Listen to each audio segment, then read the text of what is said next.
I may have just stumbled across a 7-second test that can expose an avoidant's true feelings for you. Now, here's the crazy part. This test is actually backed by science, and all it takes is for you to ask one simple question.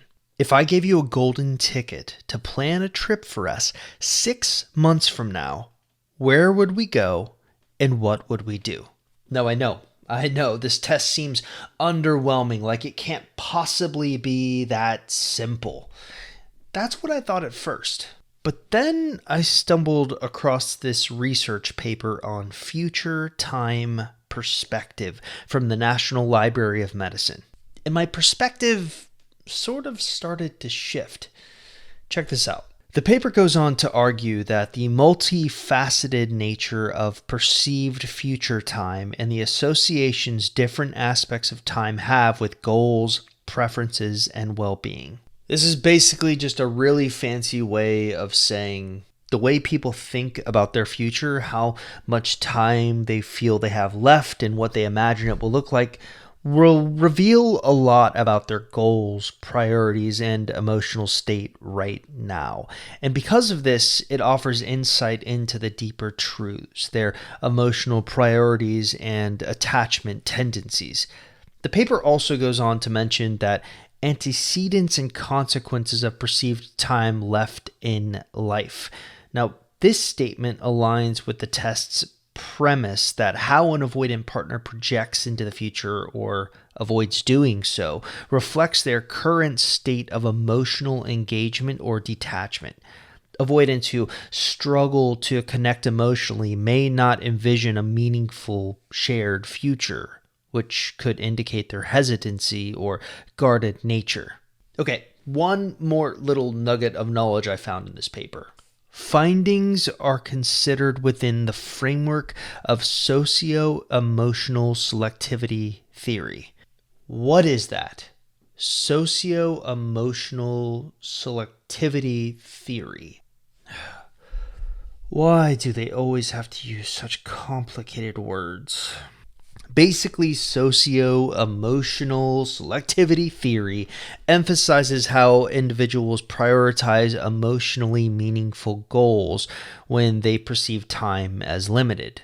An avoidance answer to our little golden ticket question, or their lack of one, can reveal whether they're open to emotionally meaningful experiences with their partner or if they're still trapped in their fear of vulnerability. Okay. So as crazy as this sounds, the golden ticket question is backed by science. But there is one major flaw with it. What if an avoidant just lies when you ask them this question? Like, let's say I'm your avoidant. I'm happy with the way things are. We're in this non-committed gray area where I'm stringing you along just enough to keep you hooked. And then one day you walk up to me and ask, if I gave you a golden ticket to plan a trip for us 6 months from now, where would we go and what would we do? I take a moment, internally panic, and then, because I don't want to rock the boat, I lie through my teeth, telling you exactly what you want to hear. They might give you an answer that sounds great on the surface, but there is an element that they can't fake, the process behind the lie. Now here's the twist. The lie, I actually don't think it ruins the test. If anything, it actually makes the test work even better. But let me make one thing really clear.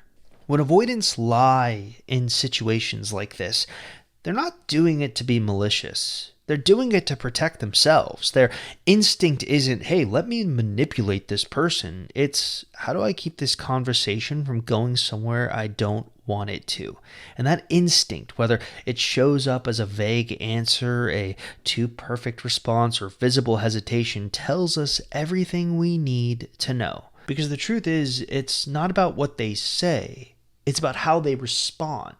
If their answer is too vague, it's likely a sign they're not emotionally invested enough to picture a real future with you.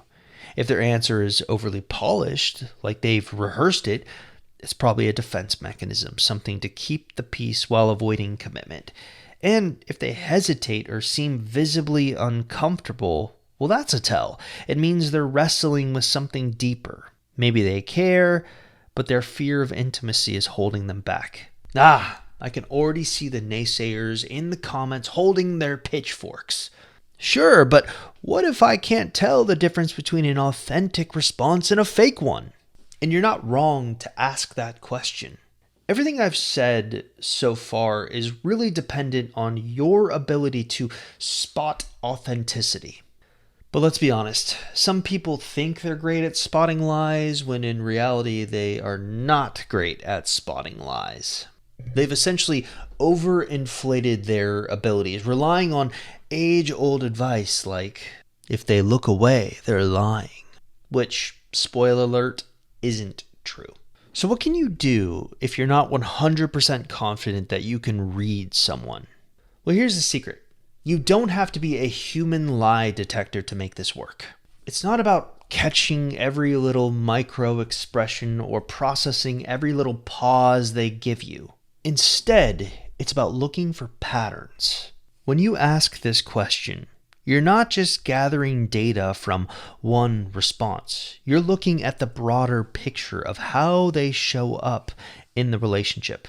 Do they often dodge emotional conversations? Do they give you vague or rehearsed answers when you bring up the future? Do they avoid following through on the things they say? Here, I'll give you an example. This is Bob. Yes, Bob. He's back by popular demand, and I've made him even hotter. Bob's an avoidant. Bob is great at saying the right things. When you ask him, where would you want to go in 6 months? Bob doesn't even flinch.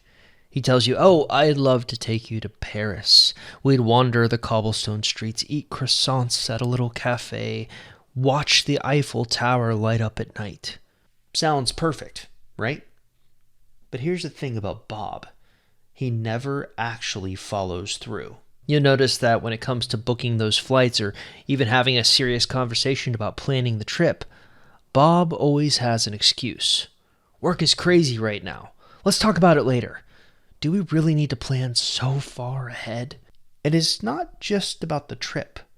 This is Bob's pattern. He dodges emotional conversations, makes vague promises about the future, and finds ways to avoid committing to anything that feels too real. So what is the takeaway here? It's not just about what Bob says in those 7 seconds. It's about how he responds after. Words are easy. Actions, they're the real test. This is why you don't need to overanalyze one single response. The real insight comes from you stepping back and asking yourself, does this person consistently show up in a way that feels safe, reliable, and emotionally engaged? If the answer is no, it doesn't really matter how they respond during a 7-second test. That's just more empty words in a pattern of avoidance. And this brings up an interesting point. Well, really more of a pattern that I've noticed. People who are stuck in this cycle with avoidance, well, they often find themselves making excuses for the avoidant. They're just scared. They've been hurt before, so it makes sense they pull away. It's just how they are. I just need to be patient. I hear this all the time, and look, I get it. When you care about someone, it's easy to rationalize their behavior because you kind of don't want to face the alternative, that they might not show up for you in the way that you're showing up for them. And there's a bit of a sunk cost fallacy involved here. Often you've sunk so much time into that relationship with them that it's hard to admit that that time might have been wasted. So here's the hard truth. When you make excuses for someone who lies, who doesn't follow through, who constantly keeps you guessing, you're teaching yourself to settle for less than you deserve. And the longer you stay in this dynamic, the harder it is to break free. Because every excuse that you make just basically reinforces the belief that this is as good as it's going to get, or this is really all you're going to get. But let me ask you this. What would happen if instead of trying to decode their behavior, you shifted your focus to how you feel in this relationship? Do you feel safe? Do you feel valued? Do you feel like your needs and feelings are just as important as theirs? If the answer to those questions is no, then it might be time to ask yourself an even bigger question. Why am I accepting this treatment as my baseline for love? Because here's the thing, someone who loves you will show it. Not just in words, but in consistent, meaningful actions. And if you're not seeing that, it's not your job to stick around and fix them or wait until they fix themselves.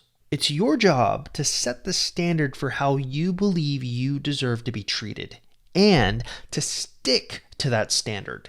But of course, there is another common misconception I see people have around this. In game theory, there are two types of games. You have finite games and infinite games.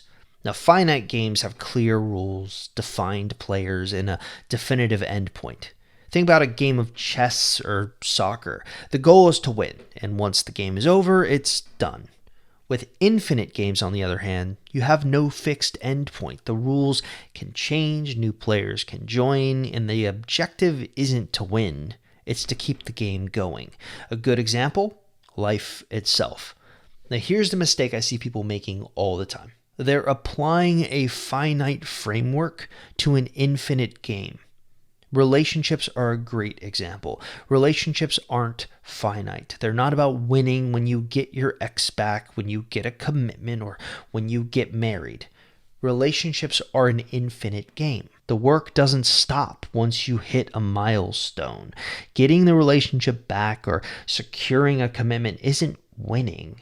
It's just the beginning of a new chapter in a never-ending story. But when people treat relationships like a finite game, they tend to only focus on short-term goals. If I can just get them to commit, I've won. If they say they love me, I've won.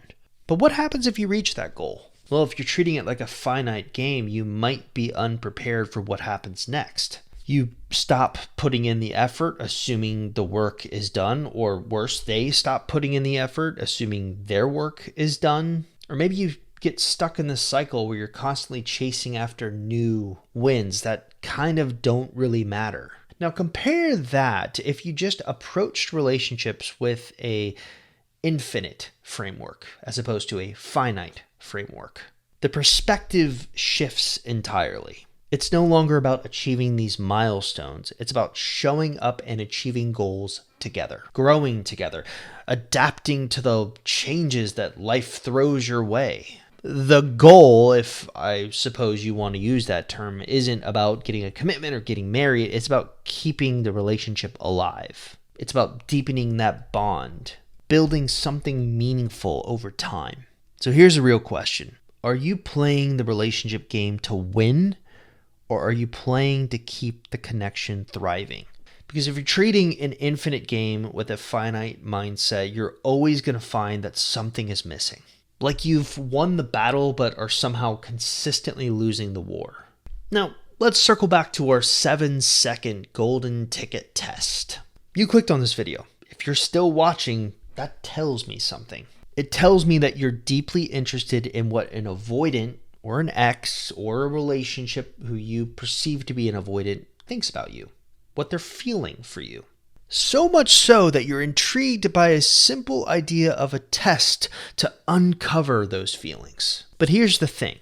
While the test is grounded in science, while that's nice, it's not about those 7 seconds alone. It's about the bigger picture. It's about the pattern the test reveals, because for so many people, these patterns have been running their lives without them even realizing it. You might find yourself in the same dynamic over and over again, chasing clarity, trying to decode someone's behavior, or waiting for them to show you the love and commitment you deserve. And my hope is this, that this test doesn't just give you a glimpse into someone else's feelings for you, but it gives you some insight into your own patterns and behaviors. Are you drawn to people who make you question your worth? Do you find yourself making excuses for patterns or behaviors that don't align with your needs or wants? Have you been stuck in a cycle of giving too much and receiving too little in return? Recognizing these patterns is the first step towards breaking free from them.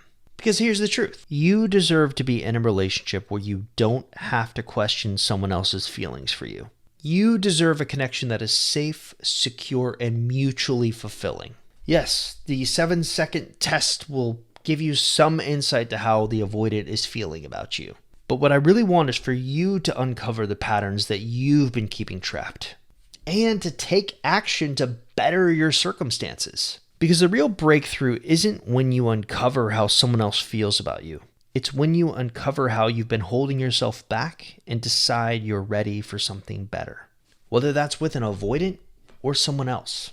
Now, in this video, I talk a lot about how secure individuals react to avoidants who breadcrumb them. They use this little known twist. They use it as a mirror. Instead of reacting emotionally or walking away immediately, they let the breadcrumbing reveal the other person's patterns, not to play games, but to gain real clarity. I think that is a great video to watch if you're second guessing yourself and you want to understand how secure people maintain the power and peace in their relationships.